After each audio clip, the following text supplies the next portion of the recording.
আর আমি খামু না। এগুলো কি কম?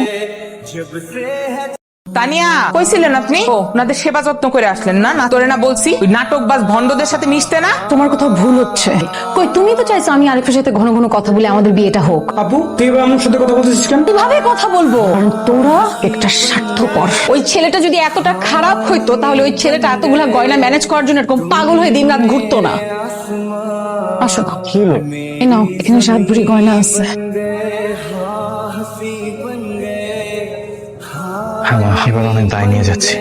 চাচা কালকে তোমার মনে গায়ে হলো, আজকে তুমি চলে যাবা।